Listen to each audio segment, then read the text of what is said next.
Morning. Friday,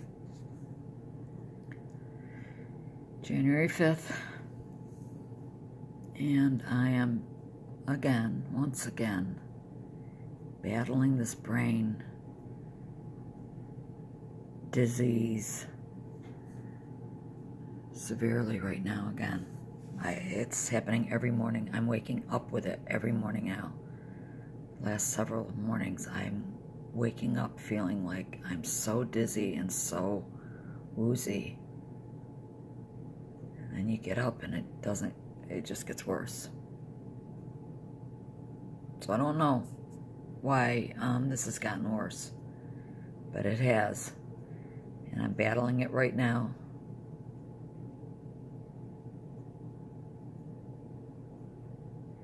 You feel like you're gonna have as I've said many times before, you're gonna have a stroke, or you're gonna pass out, or but it never happens. It just doesn't happen. You just sit here in this state of woozy, wacky, you can barely keep your eyes open. It's really bad.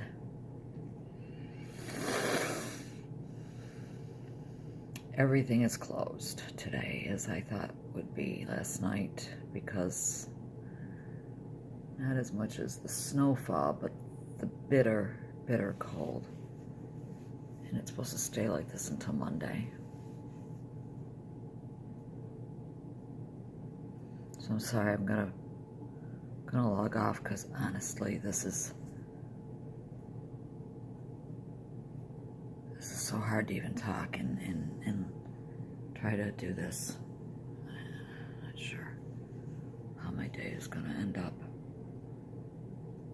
It's always a guessing game as to if this will lighten up or not. Okay. Although I'm not any better at all, as you probably can tell, I'm going to go get on the treadmill. Why, you ask? Why not? That's my answer. Why not? I don't feel better not going on it. I just changed the sheets on my bed, just put a load of laundry in, and the whole time I'm thinking, this is so not normal to have your head feel this damaged. This is not normal, and I know it's not normal, but it's so severe at these times that it's like, I don't know what to make of it. I really don't. It always makes me start to think, is it the benzo? Is the benzo like destroying my brain?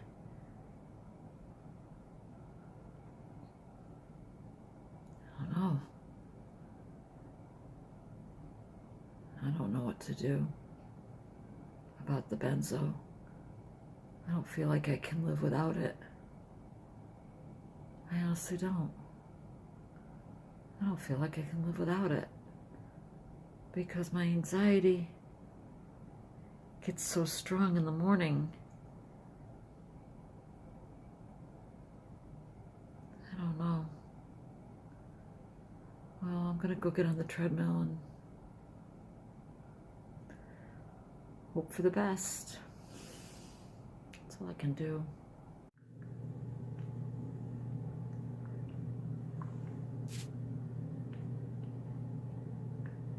Hi. So, I'm waiting to hear back from the Lyme Literate Medical Doctor's office. They left a message when I was on the treadmill. Stupid necklace. I might have to return this necklace. Anyway, left a message saying that they needed to go over the whole regimen of my new regimen, and they had to go through everything. I was thinking, I thought he was pretty clear when he talked to me last night, so I don't know what they need to tell me, but when I called the pharmacy, they did call in 3 new scripts, and I didn't need Flagyl. I already have a whole bottle of Flagyl because I hadn't started it, so Flagyl, the amoxicillin, and the zithromycin. They called in new scripts for it, but I'll see what they say. They're probably really calling about getting paid for the phone consult, which kind of annoys me because you get charged $250 for an hour, and by no means were we on the phone for an hour. I watched the clock, and it's not his fault because I think I said this last night. I mean, I could have sat there and chatted about the weather. I mean, we pretty much covered everything in a half an hour. He asked me a billion questions, and I answered them, and he decided what to do, and then that was that. But I'm still getting charged for an hour. Anyways, I got a call back from the functional nurse practitioner's office manager. And she was clear that this NP does treat Lyme patients, but not anyone who's severe or complicated. She doesn't feel that that's beyond her scope of knowledge, and that she would refer me off to one of these other big doctors who I can't afford. So what I said to her, and what she said to me actually was, but if you'd like to come in, meet with her, the first visit would be an hour and a half to 2 hours, $250, which is $100 less than my LMD for the initial visit. Anyways, because that's her initial visit, and then follow-ups are $150. So another $100 off of it is, regardless of the money. And let her meet you, examine you, talk to you, find out the regimen you're on, because I did tell her that the regimen of antibiotics has changed as of now. And I said, but she, being a functional doctor, she uses other methods, which is something that I feel more comfortable with. I'm going with the antibiotic route for 2 reasons. One being, it doesn't cost me a penny. Well, it costs me $1. Okay, Medicare will pay for the antibiotics. And 2, I wanted to give it a shot. I wanted to see. I wouldn't know if I didn't do this. I wouldn't know if antibiotics could give me some relief. But I feel more comfortable trying other protocols. So yes, she will prescribe antibiotics. And anyway, I have an appointment with her on the 15th. I go to see her on the 15th. The biggest thing is that she's right here in town, and so pray that this works for me. I'm going to be praying that it works for me. My husband will pick up the meds on his way home, but I'm not, like I said earlier, I'm not going to start them until Monday. I'm going to start the whole new regimen on Monday. Give my tummy a little break. I'm looking at the weather, and I don't want to go out, but there's certain things that I need. And I certainly could wait another day. There's nothing I need that I can't get in another day or two, except for yarn. Because one of the things I do to pass time is that I am knitting. And once I finish the scarf I showed you the other day that I'm finishing up for my daughter, I want to start crocheting a blanket. My younger daughter wants a new blanket crocheted for her.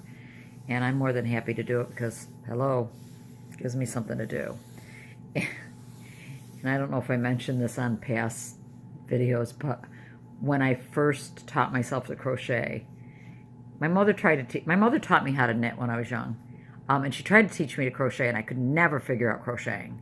Even though crocheting is easier than knitting, I could knit like that, but crocheting I could not figure out. I taught myself to crochet a year ago. Or 2 years ago. 2 years ago I taught myself to crochet. And in the beginning, and again, I can only crochet or knit something that is oblong or square and long.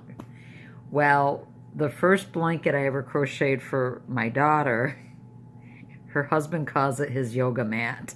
We laugh because when they, the first time he pulled it out and, opened it up and he was like, what is this? My daughter was like, oh, my mom made that for us. Because it was longer than it was wider. So it looked like a yoga mat. She goes, we could cover ourselves in a certain way, but it wasn't really a blanket. Anyway, that makes me laugh because, so I need yarn. My point is I need yarn. So I may just, once my husband gets home, I might just go to the store and get the things I need, but basically for yarn, because then I'll be holed up at least for the next 2 days. I mean, it's not supposed to warm up until Monday, and we're supposed to get, frigid really bad. It's just going to get worse the next 2 days. So the other thing I'd like to do is get to the library to get a book, because I like to read. And I finished my book, and I like to read books. I have my Fire tablet. I could read books on my Fire tablet. It sounds stupid, but I like a book. I like it in my hand. I like to turn the pages. I like a book. Old school, I guess. So I'd like to go to the library, but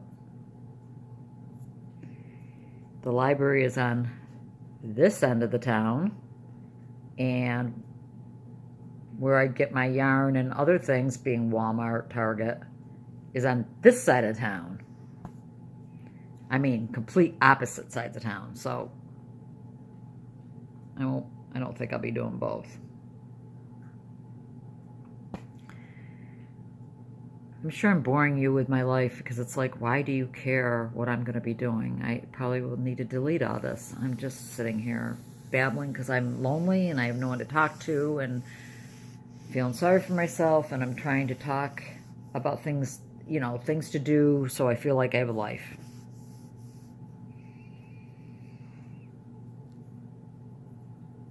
I don't know. I honestly do not know how this is ever going to end. But you know what I think I'll do? I think I'm going to get in the sauna. I'm going to heat the sauna up and get in the sauna. So I'll see you later in the sauna. Okay. Scratch that.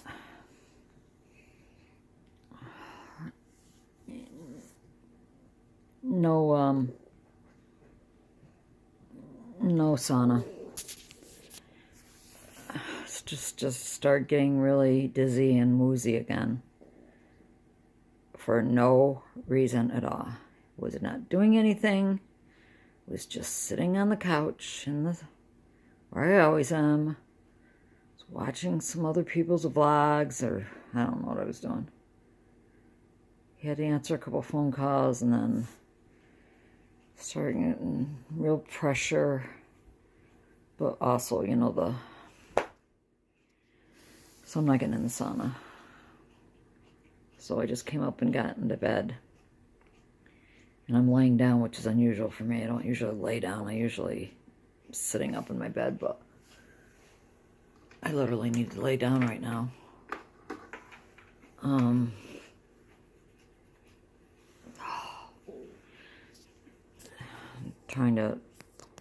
Hoping that my brain will settle down enough that I can get out.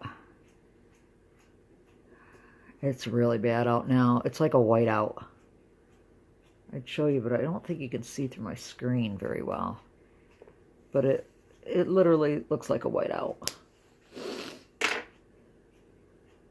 So I guess I could just have my husband drive me, of course. I'm just trying, do I go get a book so I have something to read? Which is probably the better of the two, but do I go to the store to get the yarn and I can get the other things I need? Maybe I can go to the store and buy a book. Stupid.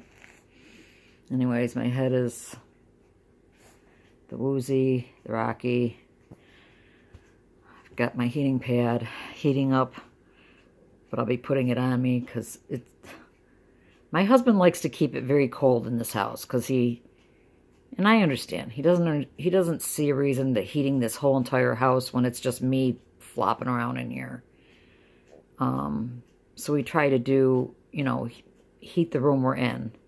We have a gas fireplace, but we never use that because I'm never in the family room. But if you use the gas fireplace, that heats up that whole family room and kitchen and that most of the downstairs. But I don't start it because I'm not in there. I'm in the 3-season room, and it truly is a 3-season room. It's not insulated well, so I have to have one of those.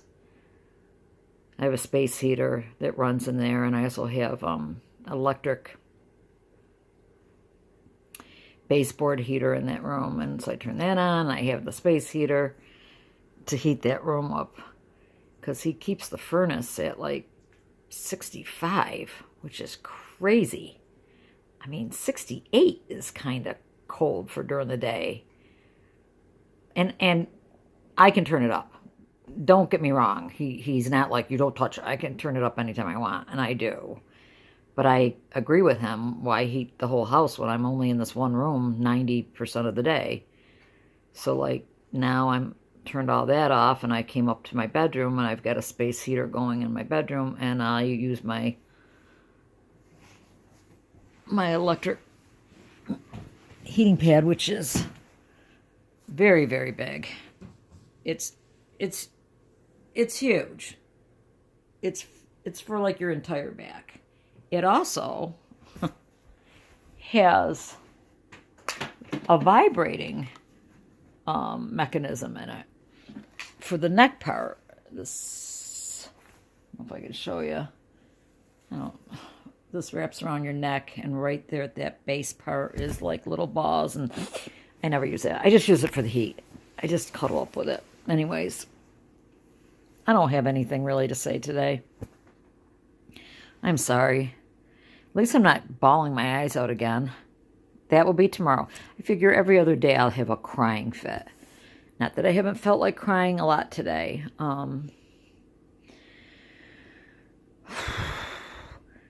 Remember the doctor asking me last night, do you have air hunger? And I said, I've had actual, like, I felt like I couldn't get air, but let me ask you this. Is sighing a lot a sign of air hunger? And he said, oh yes. I loved his accent. Because I said, I have been finding lately that I'm doing this a lot. And he said there's 2 different types of babesia. And he's thinking that I have, don't ask me, I don't remember what babesia. You sound more like you have blah blah babesia. And I'm like, I don't know. Because he asked about the night sweats. And I said, there are nights that I'll wake up covered in sweat. But for the most part, I told him I wake up hot. And I'm throwing all the covers off. And I'm, and we keep, as I just got done telling you, we keep our house cold. Well, we keep our bedroom even colder. And then, half an hour later, I'm freezing. And I said, but for the actual night sweats that you're sweaty, that happens occasionally. Well, lo and behold, didn't it happen last night? After me having this conversation with, I woke up covered in sweat last night. And it was freezing in this room. Covered in sweat. So, what is that? I don't know what that is. Anyways, I'm sorry. I'm probably not going to pop in anymore unless I do get out and try to go to the store or the library. Just need my head to settle down. Oh, God, I wish my head would settle down. Honestly, I really need this to stop. This constant. I said it earlier. I said it before. I'll say it again. I just want it to stop. Oh, okay. Hope you're all doing better than me. So either I'll see you tomorrow or I'll see you a little later, depending on what I end up doing. Bye. I am popping back in because there's something I want to talk about. I want to go back. I didn't mention it. I cut it out. Earlier, right before I went on the treadmill, I brought up the benzo question again. That how much of this could be benzo related? Because, that's always an issue. And I met this woman. I met a lot of people in my benzo days through benzo buddies. But I met a woman a year ago who I saw her on YouTube. She does these vlogs. And I think because I punched in benzos and dizziness or something like that. And her, she comes on and no lie, this is how she videos. The whole time she's talking to you, she's doing this. Because her male debarkment is so extreme, according to her, that she overcompensates by doing this. I don't know how she does. Anyways, long story short, she has been off Klonopin for 5 years now. Over 5 years. And I just watched one of her updates for Christmas. And she's still doing that. She's still doing this. And she says she's still got anxiety, still can't sleep well, still has depersonalization, still has this, still has that. I want to say she said she thinks she's about 20% better after 5.5 years. Hold, please. I have to figure out how. Wait. Yeah, over 5 years. I'm trying to remember how many months she said she was off. Anyways, over 5 years she's been off. And she's still like this. And I'm watching it thinking, hell no. Forgive my French. But after 5 years, you're not any better after coming off the drug. The whole point was to get off the drug so you'd get better. I don't know any doctor that would say, yeah, that you're still in withdrawal. Now all the people in the benzo community would say, oh yes, it's called protracted withdrawal, and you can have protracted withdrawal syndrome. And I might be wrong, I guess, but what is the point? She's my age. She's going to be doing this. Could she do this for another 5 years? Or is she going to be 70 and still doing this? Only because of a benzo? So I find that really hard to believe. And that was one of my issues with people when they kept telling me everything that was happening was all benzo related. I was like, I'm starting to find that hard to believe because I'm really, really sick. And I'm getting things that benzos can't cause. As I've mentioned in past vlogs, the swollen lymph nodes. Come on. They are really bad today. Holy moly. You don't even have to look for it. That one's right there. That one's right there. 3. Big. Anyway. So my point is, don't shake your head, Elaine. Whoa, don't do that. Big mistake. Don't shake your head.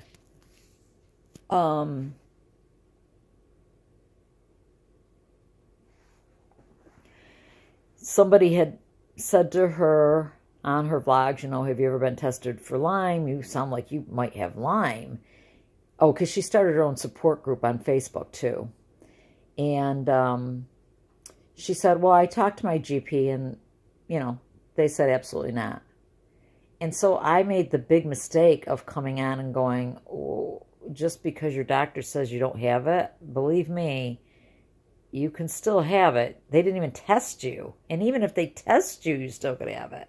She didn't want to hear it, and that's her business. That's her decision, and she's a born-again Christian. She loves the Lord. She trusts God with all her heart that he's going to get her through this. And God bless her. She's got way more faith and strength than I do. But my point is, can benzo do that? And can benzo do that for all those years? Can it? So could that be my problem? I mean, I know what Igenics says.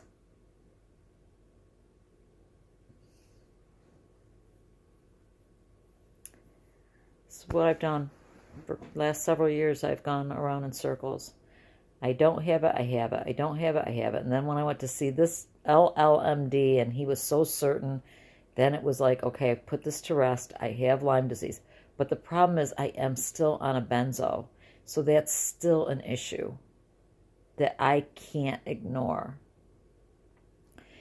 And I don't see myself living without a benzo. Not in the state of mind I'm at now. And I take a very little amount. I don't even take enough to really cover what my problems are. I mean, I think that if I took what I would need to really make myself feel better, and it probably wouldn't even just be a benzo, I would definitely need an antidepressant also. It would be a whole lot more than what I'm taking now, because I'm only taking a 0.5 milligram for the whole day, 1/4 milligram twice a day. And I'm prescribed 2 milligrams a day. So I'm clearly stockpiling my pills because I don't take, like I said, my prescription's for 2 milligrams a day. And I take a 0.5 milligram a day. But I don't see how I could even go without that. I got all the way down to 1 milligram of Valium when I had done this crossover, blah, blah, blah, blah, blah, blah, blah, and I never got better. I never felt stable, never felt, oh, I'm feeling a little bit better, or my head's clearing up a little bit more. None of that. I just got sicker and sicker and sicker. And people were saying, well, it's because you're coming down off of it. That's why you're getting sicker. It could be. I don't know. I wish somebody could just put a needle in my brain and pull out some fluid and look at it under a microscope and say, that's what it is.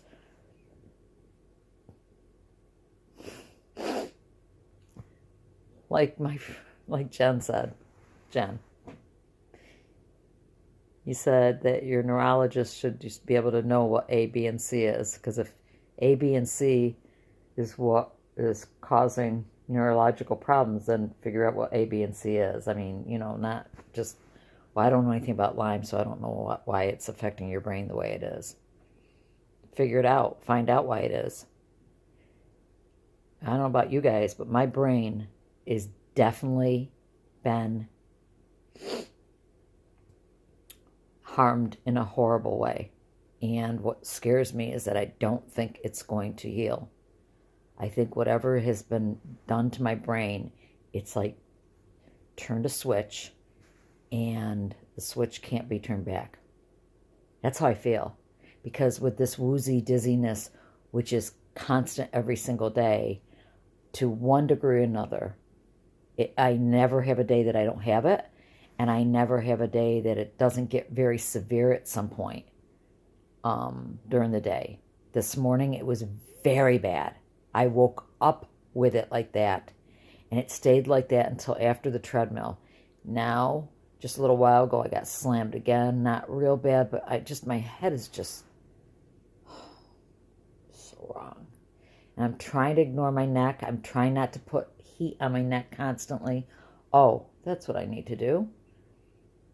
I need to put on my cervical collar. So I'm going to hook off here, and I'm going to go put my cervical collar on because the chiropractor said to definitely do that. And I could do it several times a day for 15 to 20 minutes at a time.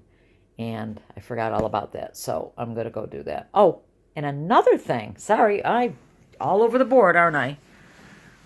Oh, God. Be careful, Elaine, because bending over, you're going to really get yourself dizzy. What do I do with that collar? Oh, where the heck is it?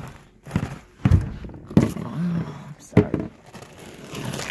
Got more crap under my bed. I don't know why my blood pressure cuff's under there. That has no business being under my bed. I'm going to invest in a back. It's actually a shoulder brace. The chiropractor talked about. If you see, this is how I sit. This is my natural. This is when I'm reading or doing things. And this is my natural pose. This is my natural regular pose. If you know, I'm all curled in. I curl in. I do not sit up straight. This is so unnatural to me. And the first thing she said when she walked in the door, she goes, "Oh my gosh, sit up." And so we talked about the curled shoulders and what it does to these muscles and how it's using muscles that blah, blah, blah, blah, blah, blah, blah, blah, blah. And she said, so, one of the things we'll work on is your posture, but it's something you have to train yourself and learn, because I can tell you what to do and you can do it, but in 30 seconds, you're going to go right back to curling. But once you've learned how to sit correctly, curling and sitting incorrectly will feel uncomfortable to you as much as sitting correctly feels uncomfortable to you now. Well, my daughter, the very next day, my daughter does a FaceTime with me, and she's going, "Oh, I wanted you to see my new brace for my back." And I'm like, "What?" She goes, and it's this little thing, and it's on Amazon, and it pulls your shoulders back, and you can wear it under your clothes, and it just trains you to keep your shoulders back. And she because my daughter has the same problem as I do, and she said, and I know everything has to do with our spine and with our neck, and I know a lot of my problems are due to my bad posture, and I'm trying to rectify. And I go, it's so funny because that's what we just talked about at the chiropractor's yesterday. And she said, "Mom, you ought to get one." So I'm gonna buy one of these little braces, and try to because this hurts. This hurts to sit straight up. It literally hurts. It hurts my shoulders, my neck, my back, because I'm always like this. And so this feels uncomfortable. Anyways, I thought I'd pop that in. Give you something to think about. I'm going to go ahead and put the cervical collar on. I'll do a quick shot of me with it on again so you can laugh, because it is wicked funny. Let me see if I can let you watch me put it on. No, that's not going to work. Okay. All right, let me figure it out. Oh, I'm wicked dizzy. I'm sorry, I'm wicked dizzy. Why? I don't understand. I'm going to pop off because I'm wicked dizzy. I don't know what's happening. Okay. This is for your enjoyment, but I'm about ready to cry. I'm this close to crying because I'm so dizzy again. Just them moving around. But this is so you can laugh, because clearly this is funny to look at. Bye.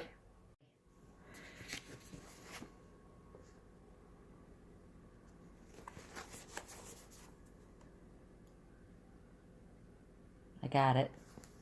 Got it tonight. And it was an answer to prayer. Thank you. You know who you are. Thank you. I'm going to try not to cry. I just got out of an Epsom salt bath. Been pretty, not the woozy, weird head, but dizzy. Every time I move, really dizzy. It's strange. I mean, it's not like I've never had this before, but just different for me tonight. But anyway, this afternoon. And earlier I was saying how I wanted to get to the store, or at least get to the library. I needed a book. When my husband came home, the weather, you can't even see across the street. and he said, you're not going out, and I'm not taking you out, and the library's closed anyway, and so, no, we're not going anywhere. And I was like, well, I'll have to find something on my Fire tablet to read, or I just want something to read. And I probably mentioned this before, but my reading material has changed since this illness. Way back, I used to read true murder stories. I was intrigued by true murder stories. Do not ask me why. It was probably a work from the enemy, because it wasn't something that was nourishing my soul at all. And the ones that really intrigued me were the stories of mothers killing their children. Susan Smith.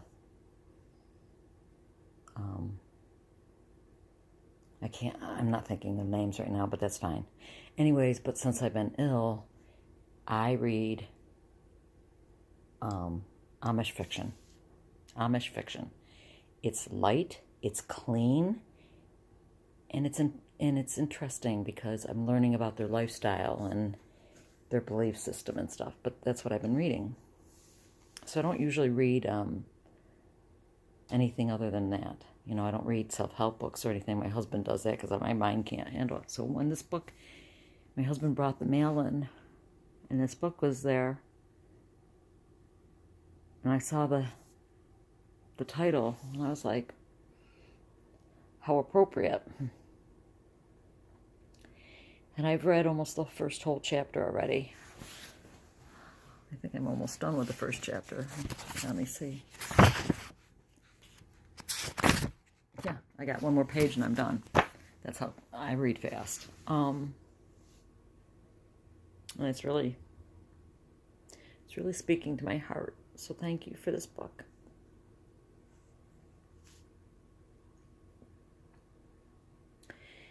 It was very thoughtful of you. And I haven't even read your card yet. I haven't even opened your card yet. But I know you had mentioned that this book spoke to you. And already in the few pages that I've read, it's speaking to me because I need a warrior. And as you know, I've been struggling with the Lord pretty badly lately.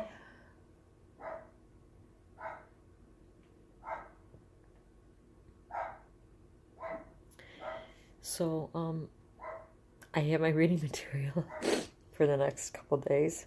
I'll probably have the book finished in literally 2 days, but I'll let you know. I'll give you a book report.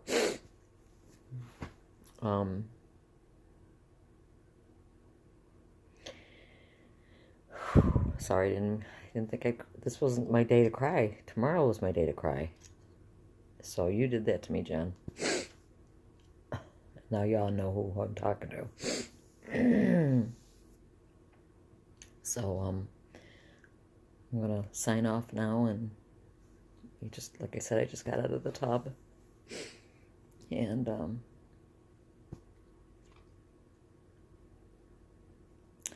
gonna read your card now. And I will see you guys tomorrow, Lord willing. Just another little tidbit. I listened to a teacher, John Corson. He's if you Google Searchlight Ministries, he's a pastor, and he's got a great ministry, and I've gone through, I might have mentioned this, I go through the Bible with him. He teaches, and that's Calvary Chapel, which is a non-denominational church, and that's who I'm a member of. I'm a member of Calvary Chapel, which is worldwide. Anyway, they teach book by book, chapter by chapter, verse by verse. They don't he will teach topics, but that's basically how they teach the Bible. And I love it because I used to go to a church that just was topic. form. And I never learned the Bible. When I started going to Calvary Chapel and being taught in this format, this is what I need. I've learned so much from the Bible. I'm like, and I've gone from Genesis to Revelation. I cannot honestly tell you how many times I've gone through the Bible with him. I listen to him every single morning, and I listen to a chapter every single morning. Go through each book. I'm in Isaiah right now. But, and I'll go right through to Revelations, and then I start right back to Genesis. But my point was, his testimony is unbelievable. He lost his wife, and he lost one of his daughters at a young age in car accidents. His oldest son has battled life-threatening illnesses for years now. He's been on the brink of death so many times, it's not even worth mentioning how many. I mean, and here is a man, and his son also, who is going through it himself. The faith that he has, and I'll listen to him, and I'll think, how are you not crushed? How are you not crushed? Joni Eareckson Tada, how is she not crushed? I need to cleave to the same faith that they have. So anyway, again,